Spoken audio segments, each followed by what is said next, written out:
Hello my dear learning friends, and welcome back to Free English Practice. I'm your host, Eddie, and I'm very happy you're here with me today. In this episode, we will talk about a new and exciting idea. The idea is this: you can learn English every day.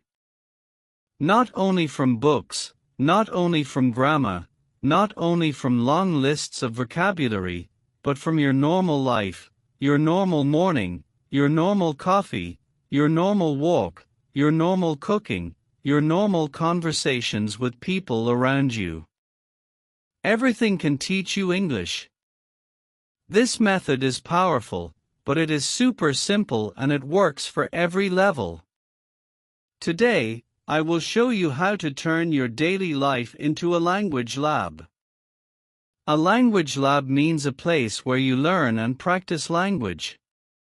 Usually, a language lab is a special room in a school. But here, your lab is your home, your kitchen, your phone, your bus ride, your job, your free time, or your favorite cafe. Your whole world becomes a classroom. And don't worry, everything today will be in clear, friendly, beginner-level English. If I use a difficult word, I will define it right away. So sit back, relax, and let's begin. All right, let's start with a simple question. Why do many people study English for many years but still cannot speak it with confidence? The reason is simple. Most people believe learning only happens in a classroom or inside a book. They think learning means going through grammar pages, doing short exercises, taking tests, and then repeating the same cycle again and again. But real English does not live inside a book. Real English lives in the world around you. It lives in the sounds you hear on the street. It lives in the short conversations you hear from people around you or in the movies you watch. It lives in the subtitles you read on TV. It lives in the playlists you listen to on Spotify. It even lives in the simple thoughts inside your mind as you go through your day. Let me give you a clear example of this. Imagine you go to the supermarket. You walk inside, you choose a bottle of water, and you take a moment to look at the label, which happens to be in English. The label says, "Still water, natural mineral water."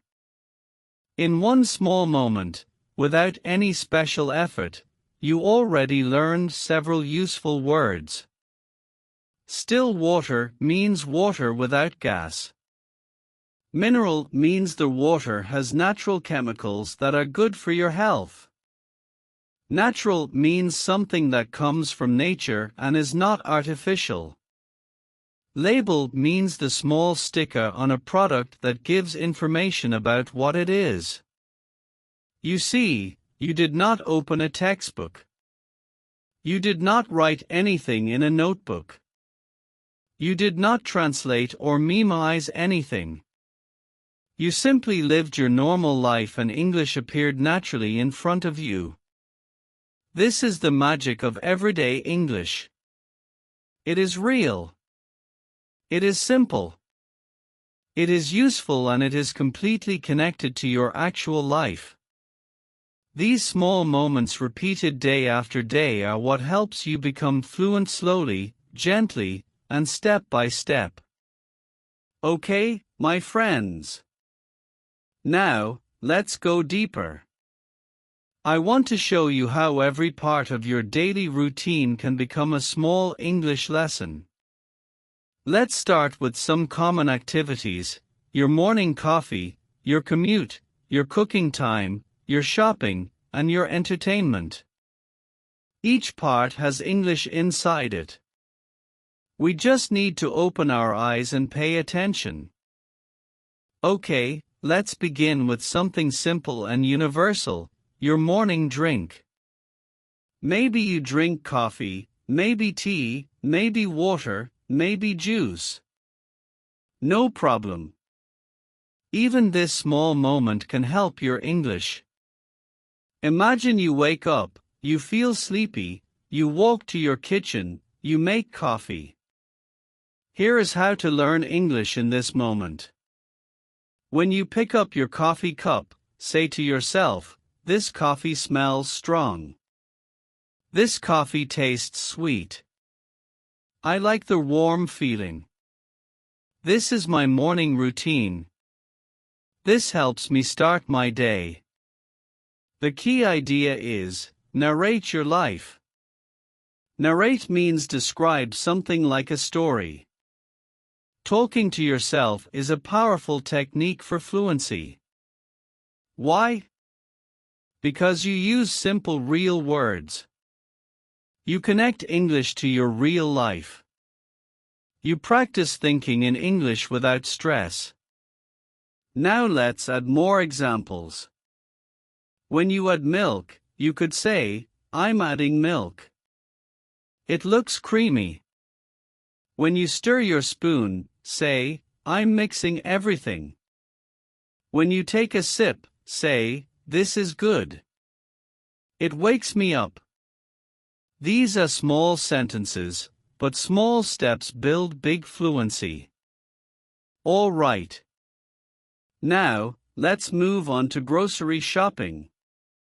This is one of the best places to learn everyday English, even if you live in a country where the labels are not written in English. Many learners think they can only learn English in a classroom, but your supermarket can also teach you a lot. All you need is attention, curiosity, and simple English sentences in your mind. Let's imagine you walk into a supermarket in your own country. The signs and labels around you might be in your local language, but you can still turn the whole experience into an English lesson.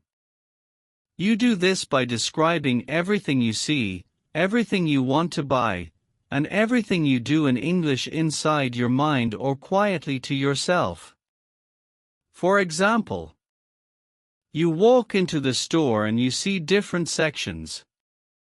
Even if the signs are not in English, you can say the English names.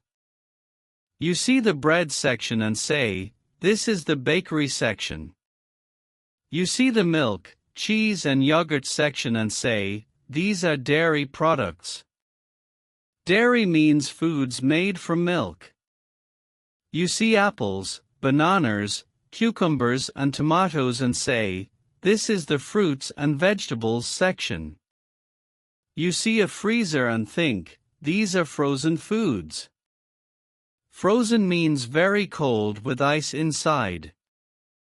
You pass shelves with chips, biscuits, and chocolate and say, "These are snacks." You see cleaning products, soap, paper towels and think, "These are household items." Household means things you need for your home. In this way, you create your own English environment. Even if everything around you is written in another language, every small section becomes a small lesson. Now imagine you start picking up items. You take a bag of rice. Instead of reading the local label, you describe it in English, "This is rice. I use it for cooking. It is long grain rice. I need to wash it before I cook it." You take a yogurt and say, "This is yogurt. It is low fat." Low fat means it does not have a lot of fat. You take a box of cereal and think, "This has whole grain." Whole grain means it is made from healthy grains. You take a pack of chicken and say, "This chicken is boneless." Boneless means it has no bone. It is skinless. Skinless means the skin has been removed. You're not reading English on the package. You are adding English to the package. You are giving everything an English name. This is just as powerful as reading an English label. Now, let's talk about one very helpful technique. Practice asking simple English questions in your mind. Even though the workers in the supermarket may not speak English, you can still train your brain to form natural English questions. For example, think to yourself, where can I find the pastor? Do you have almond milk? What is the difference between these two items? Is this fresh? Do you have a smaller size? You don't need anyone to answer. The goal is to practice forming real English questions. Now, imagine walking down the aisles. Aisles are the long paths between shelves. As you move through the store, you talk to yourself in simple English sentences. I am looking for something healthy. I think this is too expensive. I do not know this brand.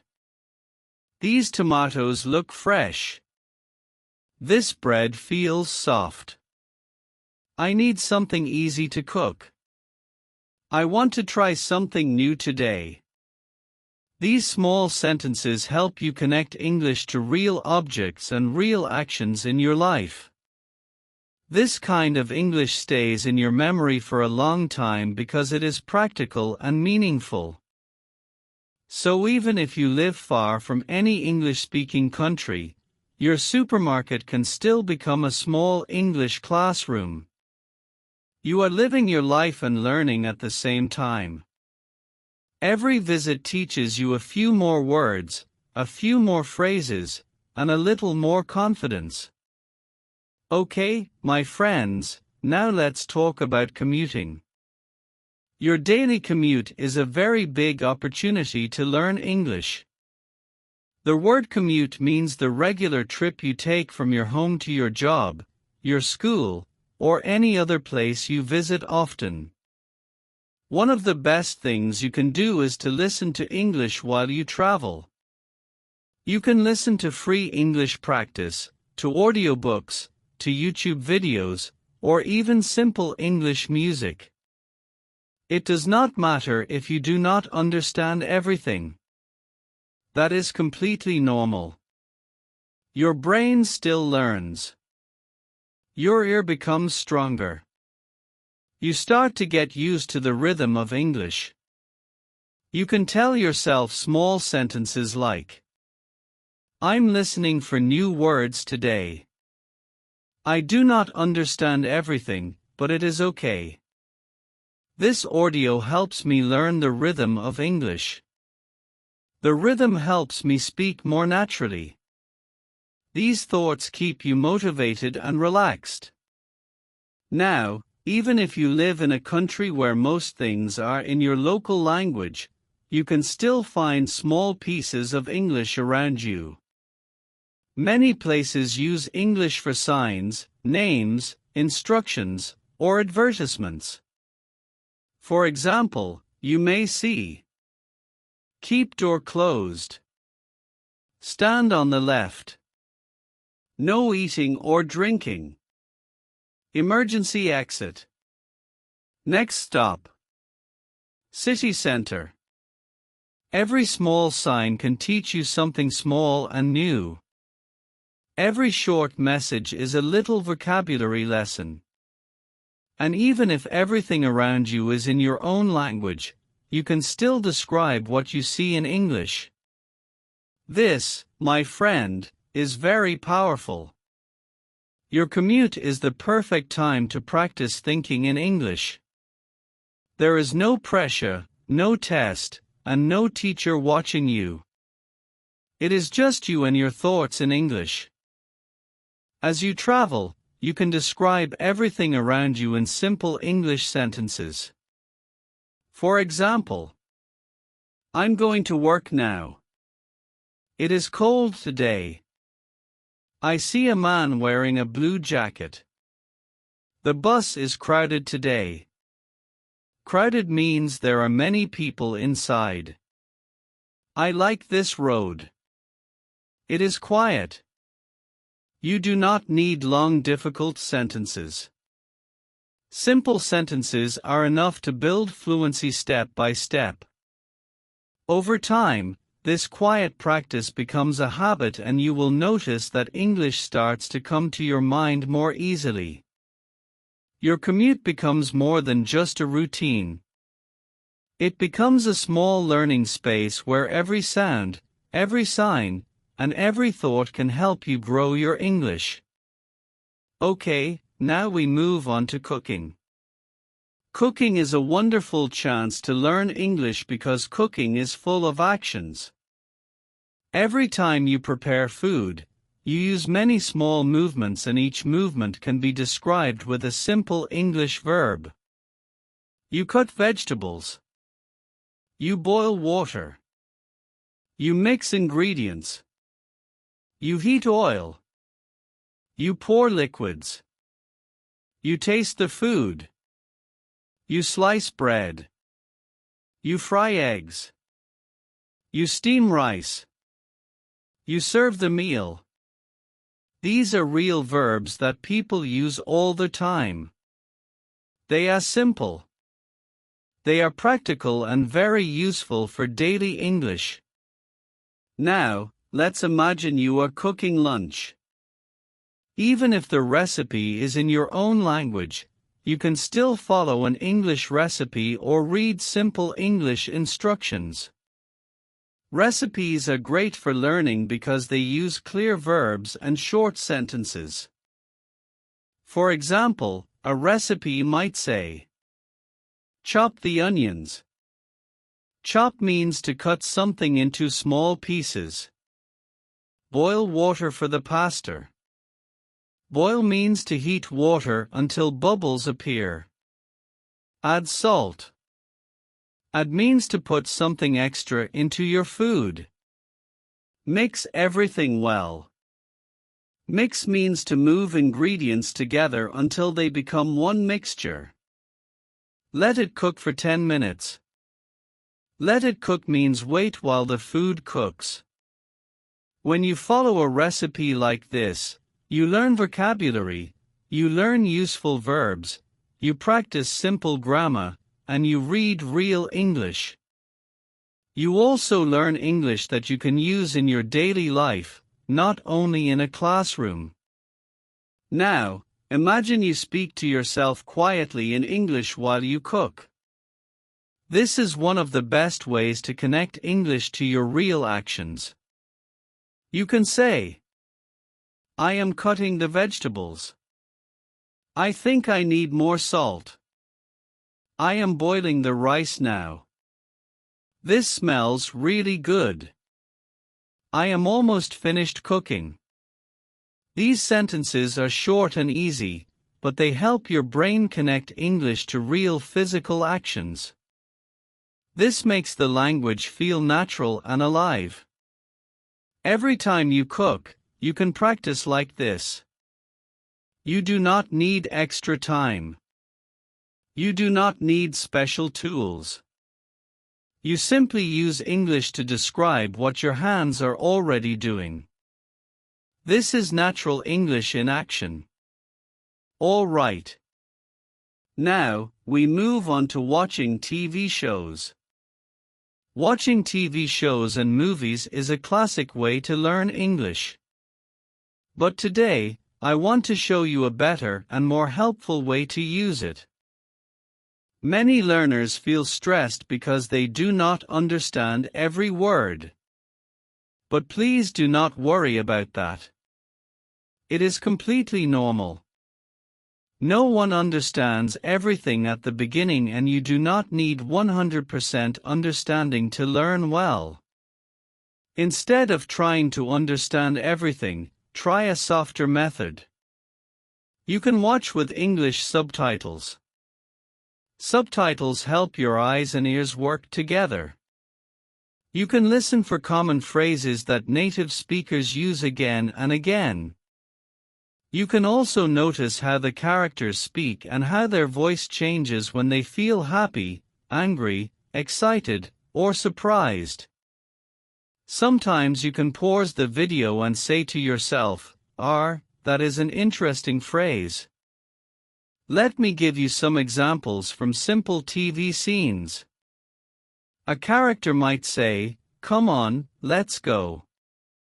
This means hurry up or let's move now. Someone might say, "Are you kidding me?" This means is this a joke or are you serious? Another person might say, "That's amazing." This means something is very good or surprising. And you may hear, "I'll be right back." This means I will return soon. When you hear phrases like these, try to notice them and repeat them quietly in your mind. This helps your brain learn natural English the same way a sponge absorbs water. The word absorb means to take something inside easily. Slowly without stress, your brain will absorb the rhythm, the tone, and the natural way people speak. Day by day, you will feel more comfortable with real English. Okay, my friends, thank you so much for spending this time with me today. You learned the powerful idea, English is everywhere. Your life is your classroom. Your daily routine is your best teacher. You can learn English without stress, without pressure, and without boring books. Remember the simple steps we talked about. Talk to yourself. Observe the English around you. Learn from your mornings. Learn from your shopping. Learn from your commute. Learn from your entertainment. And keep moving forward. You are already learning every day and every moment. I am so proud of you and I am here with you on this journey. I'm Eddie and this is Free English Practice. Until next time, keep practicing, keep learning, and keep believing in yourself. Bye for now.